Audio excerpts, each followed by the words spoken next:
Tell us about your frame of mind going into this new project.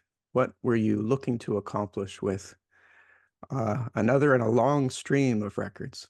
I'm constantly recording, working on new music, and this really, this music particularly really happened in basically in isolation. I was really living by myself in the countryside in Portugal, in a house where I was able to work, and um, so it really came out of like confronting myself and with the music I can create out of nothing, just listening to nature and then putting whatever comes out into this silence. So it has been a quite intense time, but beautiful. I wouldn't change anything. It was a great experience to really take time with yourself and working on your projects. And so it really came out like together very naturally, and I felt okay, this will become a record because it comes out of this concentrated time frame I was going through. Do you think about previous work when you're working on a new album? Do you think about the new material in the context of what's come before it? I I wouldn't say I think about it, but it's a natural way for me of growing out of what has been before. So it's you always take with you, or you let consciously things go which you think it's time to move on. But no, I think I really try to, I mean, for me it's all about learning. I feel like I'm very much in the beginning of what I'm doing. I'm always like, okay, this next step is going to bring me to a new place, to grow in what I do and to find new ways of creating. It's interesting you talk about learning because I was going to ask you, as someone who has embraced technology in his work, how you find that process of bringing in new gear and applying it to the work. There must be a learning process every time you add something to the studio. Yeah, I have a very simple setup, I would say. If you look into other studios where people produce electronic music, so um, I try to keep it kind of simple because I don't want to get lost in technology. For me, it's really important to be intuitive and to be able to express something quick. So for me, the more it becomes complex, and also the more possibilities I have, I tend to lose maybe the direction. So I'm still about to learn how. Let's say I started learning about synthesizers and modular synths like maybe 8 to 10 years ago, and slowly I start to feel more comfortable. But it's a yeah, it's a challenge for me to also to bring acoustic instruments together with electronic elements, and it's still sometimes I'm looking for the right drum sound or the right percussion sound for ages, just because it's so difficult to match it. You came to electronics, let's say at the midpoint of your career, not particularly long ago. What led you down that path? Well, I think I was really hungry for something that would open my sonic world, like to explore something new and to be able to create bigger, have a bigger frame of sounds. And things to work with. But then I met Max Loderbauer like, yeah, about 10 years ago or 12. So he was, of course, a big inspiration because he was so advanced, and I mean still is in what he's doing. So it was fantastic to meet him and to learn from him. I mean, he showed me quite a lot of things, and I saw how he works with these synthesizers, and so it just happened naturally that I wanted to try myself. What he's doing with me, how can I do it, or at least try to do it myself without What, him? yeah, what strikes me about your work um, is that it still sounds very much like a percussionist's work, despite the fact that you have embraced a variety of electronic instruments and sounds. There's still the percussionist at the core of it. Does that resonate with you? I mean, that's, yeah, of course, that's what I think I will always think as a percussionist, even if there's a piece without drums. I think that's how I approach probably the music. Yeah. Tell us more about that. What do you mean by approaching the work as a percussionist? Well, I guess if I would be a piano player, or yeah, as soon as you are more into harmonics and melodics, then you are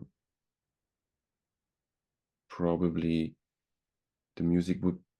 I mean, I think it has quite a minimal layer to it. Like it's everything that happens harmonically and melodically is really minimalistic because I'm not a virtuoso. So if I play like a keyboard, it's still kind of basic. But this leads me um, to music that is keeps that space open. I think for I think there's quite a lot of space, which I also have in my playing as a drummer. I think I'm not someone who tries to, or the older I get, I try to not play all I could play in that moment. I'm trying to really point out the essence and the important notes. That spaciousness is a really compelling element of your work, in my view. Yeah. Um, I love it. There's a lushness, but it breathes. And I wonder if um, is that simply an aesthetic decision on your part, or is it driven by your experience with the electronic instrumentation? No, it is absolutely an aesthetic decision. I mean, I've been involved into music which was so overloaded with notes and sounds, and everybody plays so many notes. In, let's say, in a jazz context, or a free improv context, it's often the case that everybody, in my opinion, plays too many notes. So for me, it's like a relief to try to do the opposite. Still, I think for many people, I have always have this impression that I tend to still put a lot of things, a lot of information into the music. I know it's not at all like completely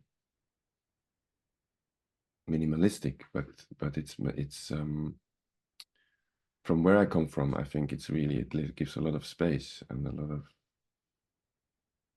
space for interpretation. I was listening to the new album last night with a surround sound system, and Hmm. it's gorgeous. Like it's just such a fascinating, um, engaging listen. Um, how do you produce such extraordinary, again, I'll use the term lushness in your work? How do you achieve that? I don't know. I cannot answer this question so clearly. I mean, it's a lot of things happen while improvising or like using simple elements and try to create an atmosphere with this. And I often do it on drums. So I have this setup where I trigger synthesizers on the drums. Um, and of course, often I'm fooling around with finding the right frequencies, and all the elements need to kind of work together. And then somehow I end up in a place where I think, wow, this works combined with the drum sounds. And then from there I start to to fine tune it and to figure out how can I create a shape, how can I create an arrangement, what is the core essence of the piece, what yeah, you start to arrange the piece. But I cannot, it's not like a conscious decision to do certain things. It really happens. It's very intuitive, I think. Let's go So back to jazz for a moment, if we could. You grew up listening to jazz. You've played a lot of jazz. How does the work now relate back to jazz? Is it that difference that you described a moment ago in terms of the sparseness of the work, or is there more? Is there more connecting what you do now to jazz than perhaps we're hearing? but I think it's this playfulness, this um I yeah, again, I think it's in my way of playing drums. It was always I was never a drummer who's repeating things the same way over and over, or play if we played songs, or still today if we play a song, I play it always different. I cannot repeat things the same way. And if I'm supposed to do that, I get bored very quickly. So today, when I do my own work like this, I think I'm still looking for this openness to be able to. I have some tools I can pick and I can work with, but the music itself should be really surprising for me. Also, the way it happens in the moment, it should give me that feeling of, oh wow, where is this going? S- yeah, what is happening? And then I'm getting inspired. And I think this is very much a jazz for me. This is comes from this is what jazz for me means. You are improvising, really. And the best moments are always then when things happen that are not at all understood fully or planned. Like it's really magic. It's very difficult, I think, to create this by yourself, because when you have other musicians around which create a magic together with you, it's of course it's an exchange of energy and whatever.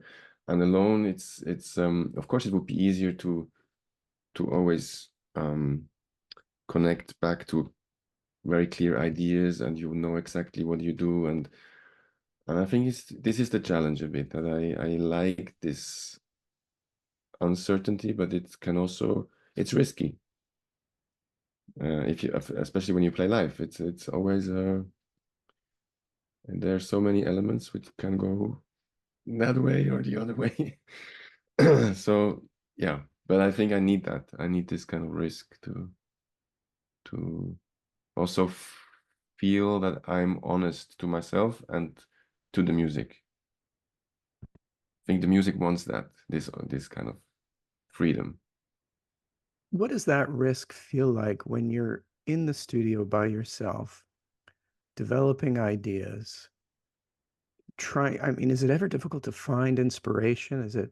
I always imagine being in the studio alone, working on a full LP, for example, must be very difficult at times. It was very difficult for me, but since I live in nature, I find it super inspiring and easy, actually. So each time I'm out of inspiration, or I feel like it's not going anywhere and it's kind of just shit what comes out. So I step out, I go for a walk, and I just listen to whatever is around, and I sit under a tree, and then I go back, and I find it extremely inspiring to put something into this, yeah, into this silence. And it was difficult for me in the beginning because when I started to work for myself, because it was new for me to really find out what is actually the music that comes from me.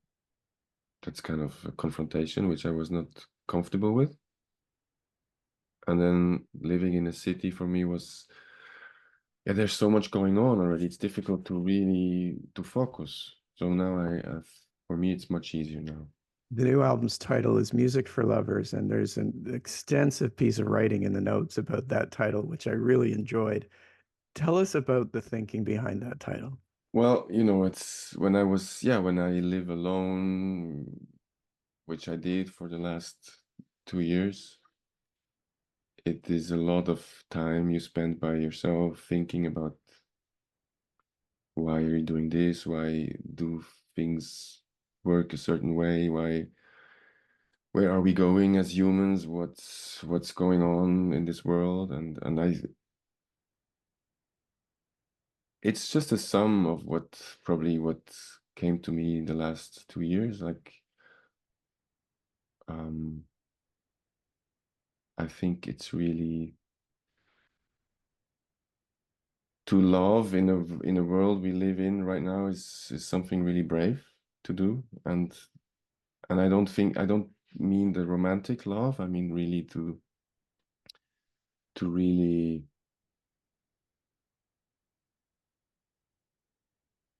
yeah, love life, and to find new ways of expressing love, or find your personal way of expressing love, or to be open, to be inspired, yeah. I mean, there's so much in these words where I could uh, talk about, but I was trying to just, of course, I wanted to find a title which kind of says a lot about what I want to express. But then also I knew it could be a title that can lead into a complete different, because the title has been used in different ways. So I just wanted to play with that also a little bit. Yeah, I mean, it's a big topic, so it's just a very personal way of yeah, giving music to those who are really passionate about finding the right way of going through all this mess we go through right now. And and I wanted to express that without being let's say, political, or like pointing at people or whatever. For me, to play music is it was always a truly honest act of, it was always an um a spiritual act, actually. It's really and so is love. I mean, to really become this music and become this purity, and to just share this with an audience, and to really connect with musicians, or with whatever brings you this music, and to be able to transport it, and to share it. I mean, that's for me the highest